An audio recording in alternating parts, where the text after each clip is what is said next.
Hey guys, welcome back to another video, and today we're going to be talking about Restoration Shaman macros. Let's waste no time and get right into it.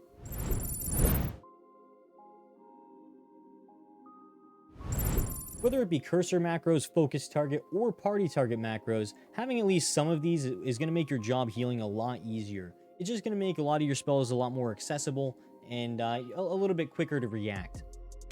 To start off, let's go over what I call the necessities. So these are going to be some macros which are going to be Focus Hex, Focus Purge, and Focus Wind Shear. This allows you to cast these spells without actually swapping targets, and it's going to cast them onto your focus target, which you're going to want to set pretty much at the start of every game. Focus macros allow you to be much more efficient when CCing, purging, and kicking the enemy team. The first macro we're going to talk about is Focus Hex. So this is going to be just a quick little hashtag show tooltip hex. So whenever you scroll over the ability on your bar, it will, instead of just showing the name of the macro, it will show the tooltip for the ability. So you'll be able to see the cooldown, you'll be able to see the cost, make sure you have enough mana, and all those kind of different things. And then on the next line after that, then you're going to want to do a /cast, and then in a square bracket, target equals focus, and then end square bracket, and then hex. So this is going to be what actually casts the ability, and it's going to cast that on your focus target. Now, after that one, we've got two other focus macros, and the second one is going to be Focus Purge, which is going to be the exact same setup. So we're just going to show the tooltip for the Purge, and then we're going to cast the Purge onto our focus target, and then we're going to do the same thing one more time with a Focus Shear. You can do this for other abilities. I don't think it's really necessary to do it for your Lava Burst and your Flame Shock, but some people do. I don't really think, like I said, that it's too crazy, necessary. But to each their own. Everyone needs to play the game in a way that is comfortable for them. Next up, we're going to be talking about some macros that are not really necessary. They're optional, but they're usually pretty helpful. So these are going to be what's called @cursor macros, and these ones are going to be particularly useful for managing your totems. So a lot of your totems, you'll notice, say like healing stream and stuff like that, grounding, these totems just kind of go right next to your character. However, some abilities, you're probably used to seeing this little green indicator circle, and this is going to be wherever your totem is going to be placed. However, we've got a macro here. We're going to show the tooltip for our Earthbind totem, and then we're going to do the same thing as we did with our focus. We're going to do a /cast, except in the square brackets, we do @cursor instead of target equals focus target. So then we add the name of the totem that we want to do. So instead of actually having to place that totem with an indicator and having 2 clicks to actually get it done, it's just going to place the totem wherever our cursor is on the screen. And we're going to do that for certain totems that are able to be placed. So we'll do that for Earthbind, we'll do it for Earth Grab, Capacitor Totem, Earthen Wall, and we will also do it for Spirit Link.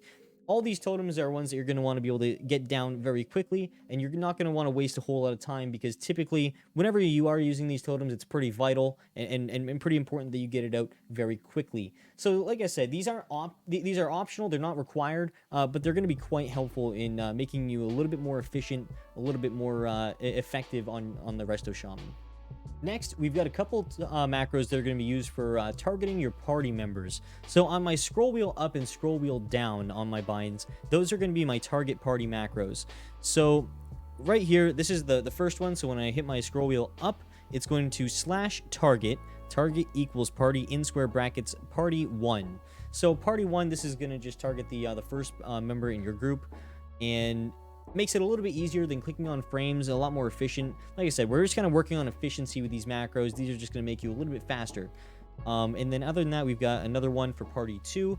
So whenever we use our scroll wheel to scroll down, then it's going to target the second member in your group. And when you're playing 3s, you're only ever going to need 2 of these macros. Playing 2s, you only need 1. You can make as many as you want, but it doesn't really make much sense in PvP to go much more beyond 2. Lastly, let's get to the fun stuff. So we've got a couple different macros here that are not traditionally used, I don't think, by very many people. They're definitely not required. This is just fun stuff that I do that you might guys want to do too. So the first one is just going to be on your Unleash Life. So we're going to show the tooltip for Unleash Life, and we're going to /cast Unleash Life, and then we're going to use the Fire Eater's Vial from the Darkmoon Fair. So you always want to make sure that in your macro you cast the ability before you use the toy, just to make sure that if anything goes wrong, then you're not casting Fire Eater's Vial instead of your Unleash Life. So whenever we hit Unleash Life, we're just going to have that nice little Darkmoon Fair Breath of Fire, whether it be purple, whether it be green. It's complete RNG. And like I said, it's just a little fun thing that we do. And then the other one that we're going to take a look at is going to be Dwayne Smash. So this one, We're going to show our tooltip for the Earth Elemental. Then, of course, once again, make sure you use the cast on the spell before you use the toy, /cast Earth Elemental, and then we're going to use the big red ray gun.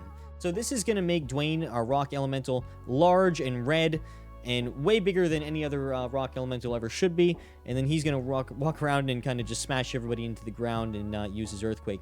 This doesn't actually affect the width of your Earthquake. It's just appearance based. You know, it's just a fun little macro that I like to use to just kind of send the fear straight into the enemy's hearts. Thank you all so much for watching. This has been my macro guide for Resto Shaman. If you guys have any questions, always feel free to leave a comment. I try to answer them as fast as I can, or you can always attend the live stream live on twitch.tv/Khrezin on 12 to 5 p.m. Eastern. So let me know. Like I said, hopefully this video is useful to you, helps you be a little bit more efficient. Thank you so much, and we'll see you next time.